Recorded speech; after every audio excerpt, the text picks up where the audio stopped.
नमस्कार दोस्तों, स्वस्तिक के ऑनलाइन प्लेटफॉर्म में आप लोगों का हार्दिक स्वागत है, अभिनंदन है।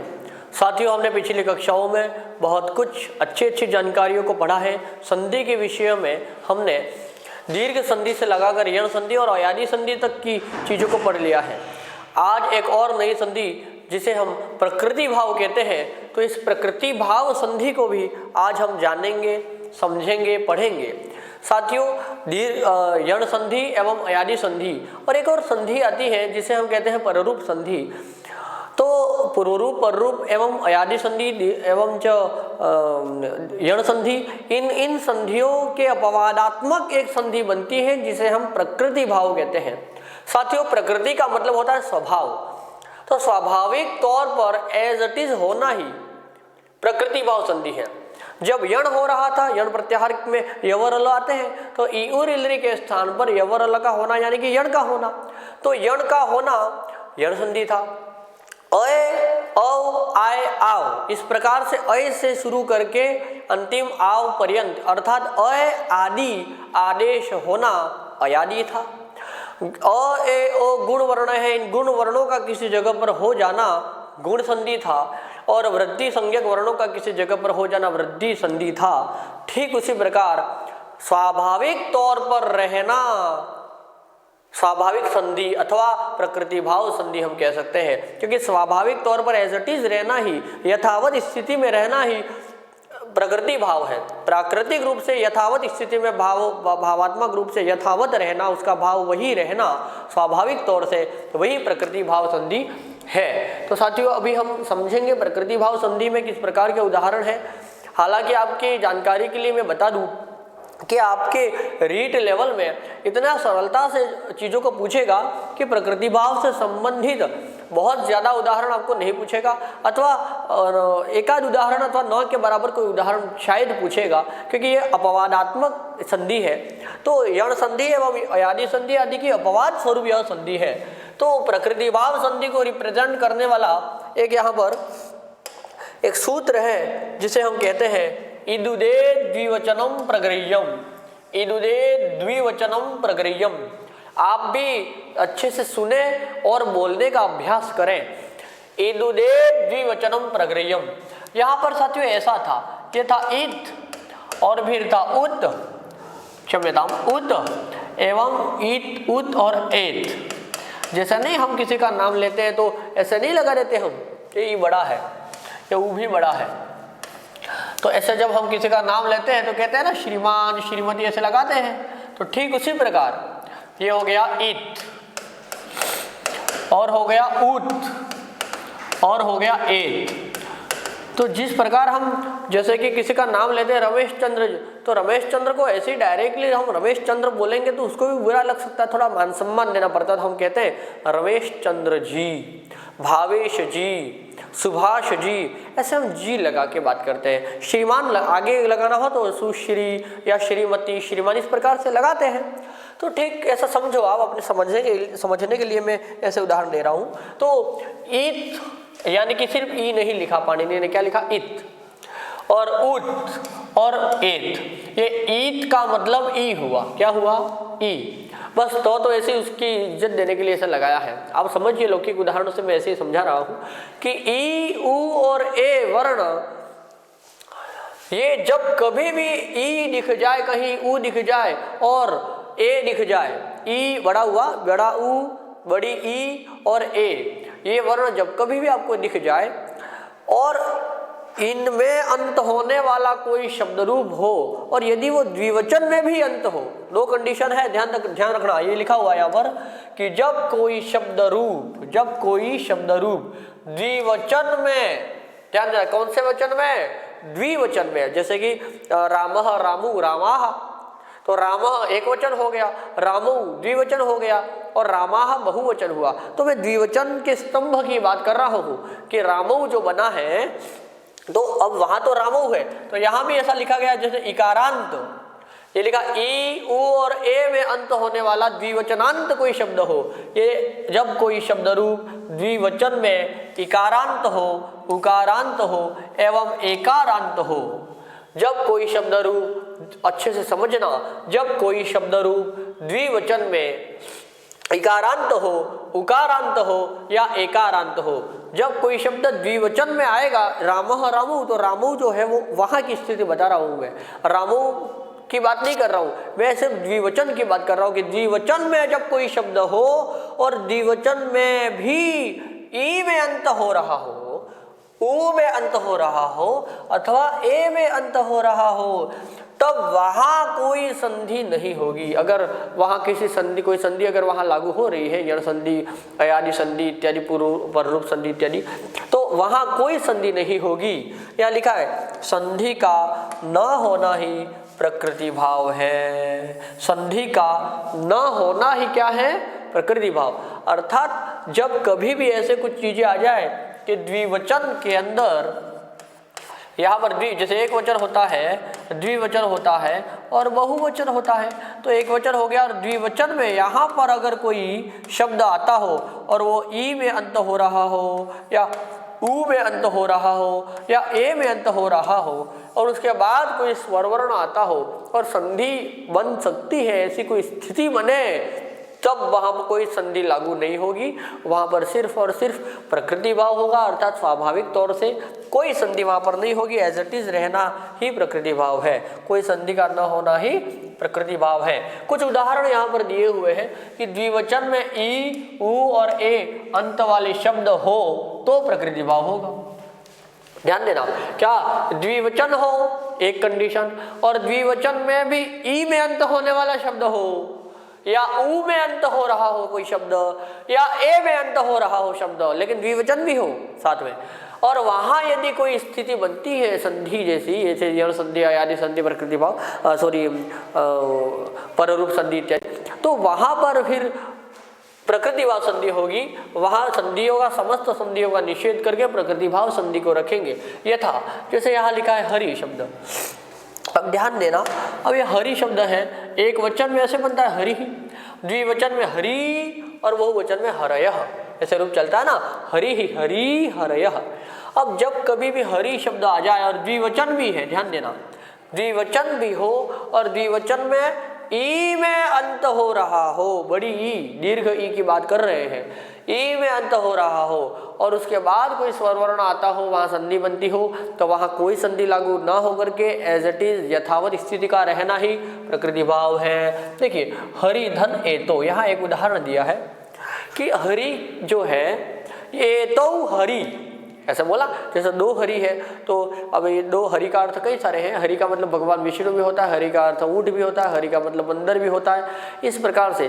तो जैसे जैसे मान लेते हैं कि दो बंदर है और उनको हरि ऐसा कहना है, एतौ हरि, हरि एतौ, ये दोनों हरि है, ये दोनों ही बंदर है, एतौ हरि, अथवा हरि एतौ, ये दोनों तो हरि है, हरि एतौ, बंदर है ये दोनों, हरि एतौ, ऐसा कहना हो तो ऐसी स्थिति में हरि के अंदर ई है, बोलो हरि के अंदर क्या है? ई है, और उसके पीछे ए आ रहा है, तो ई के बाद कोई असमान स्वर आए तो ई के स्थान पर यण संधि होती है। यह होना चाहिए, नियम तो यह है, यण होना चाहिए, लेकिन यहाँ ऐसा नहीं होगा। क्यों?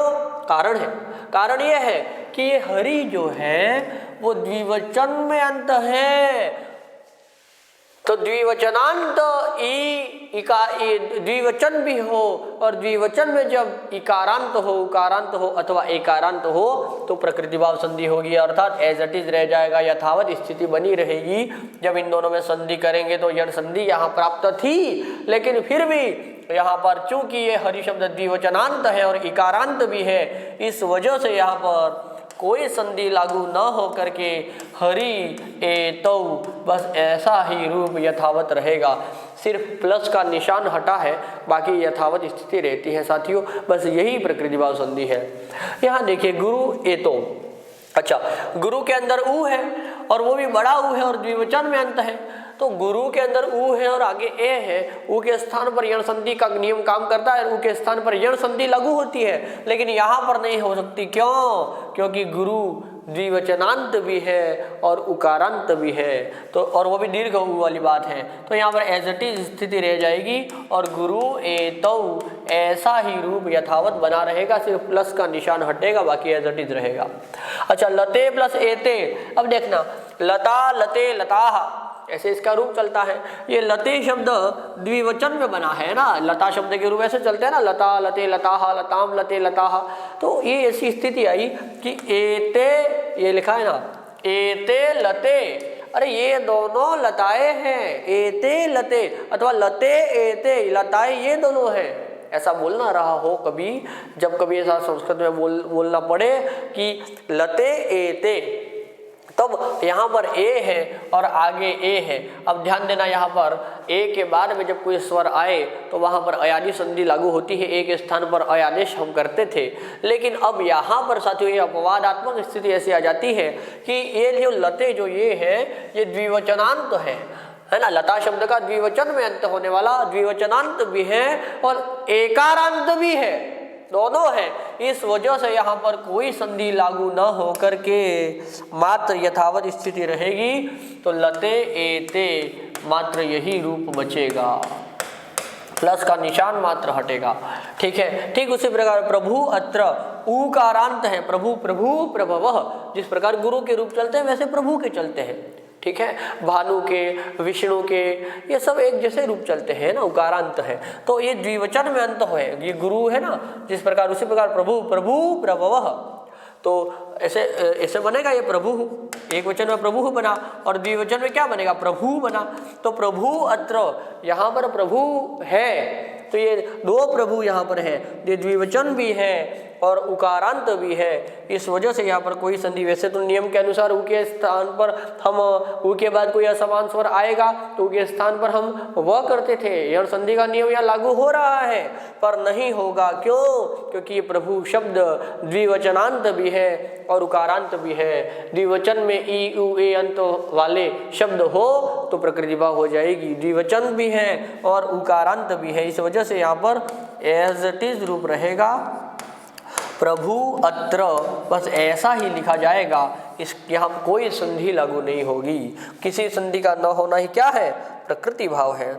आगे समझेंगे कवि अत्र, अच्छा ये कवि का वी है, ये कवि ही कवि कवय ऐसा रूप बनता है हरि की तरह, कवि ही कवि कवय। अच्छा द्विवचनांत भी है और इकारांत भी है, द्विवचन में इकारांत है तो कोई संधि लागू नहीं होगी, यथावत रूप रहेगा, कवि अत्र ऐसा रूप हो जाएगा। फले आनय, यहाँ पर भी फले शब्द है, फलम फले फलानी ऐसे रूप चलता है। फले शब्द द्विवचनांत भी है और एकारांत भी है, तो इकारांत उकारांत और एकारांत जब जब भी द्विवचनांत होंगे संधि लागू नहीं होगी, यथावत रूप रहेगा। फले आनय ऐसा ही रूप रहेगा, मात्र प्लस का चिन्ह हटेगा। अच्छा गंगे धन अमु, तो गंगे अमु ये कैसे बनेगा, गंगे के अंदर गंगा शब्द ऐसे चलता है ना, गंगा गंगे गंगा ऐसे रूप चलता है, तो ये गंगे जो है वो द्विवचनांत है, इस वजह से, और द्विवचनांत भी है एकारांत भी है। तो द्विवचनांत हो लेकिन इकारांत उकारांत एवं एकारांत शब्द होगा जब जब भी द्विवचन में, तब तब वहां कोई संधि लागू नहीं होगी। तो गंगे ये एकारांत था और द्विवचन में भी था, इस वजह से गंगे अमु ऐसा ही रूप बन जाएगा। वैसे तो नियमानुसार यहाँ पर गंगे के अंदर ए है और अमु आगे है, तो ए के बाद कोई स्वर आएगा तो ए के स्थान पर हम अयाजी संधि करते थे, ये नियम था। लेकिन फिर भी यहाँ पर ऐसी स्थिति आज बनेगी नहीं। क्यों? क्योंकि एकारांत भी हो और द्विवचनांत भी हो, द्विवचन में भी हो, तब वहाँ कोई संधि लागू नहीं होगी। और ठीक उसी प्रकार गंगे अमु, हरि एतो, गुरु एतो, लते एते, फले आनय, कवि अत्र, प्रभु अत्र, ये कई सारे ऐसे उदाहरण आपके बहुत उपयोगी हैं साथियों। आप इनको लिख लें, आवश्यकता आने पर आपकी जरूर हो सकता है परीक्षा में पूछ ले, कभी कभार के प्रश्न पूछ लिया। अगर गद्य और एक गद्यांश अपठित गद्यांश आधारित प्रश्न पूछता है और एक अपठित पद्यांश आधारित प्रश्न पूछता है, तो दोनों ही स्थिति में कहीं अगर ऐसा कोई रूप आ गया तो वो पूछे बिना छोड़ेगा नहीं। तो एकाध अगर उदाहरण भी आ गया तो आप उसको कर जाएंगे, आपका परीक्षा से संबंधित कोई टॉपिक छूट ना जाए, कोई आपका कोई उदाहरण छूट ना जाए, बस उसके लिए हम प्रयासरत हैं। और आपको ऐसे छोटे छोटे वीडियो और बहुत अच्छी तरह से समझ में आ जाए, ऐसे सरलता से पढ़ाने का हमारा प्रयास रहता है। तो साथियों बने रहिएगा हमारे साथ में, आप चाहें तो इसका स्क्रीनशॉट ले सकते हैं।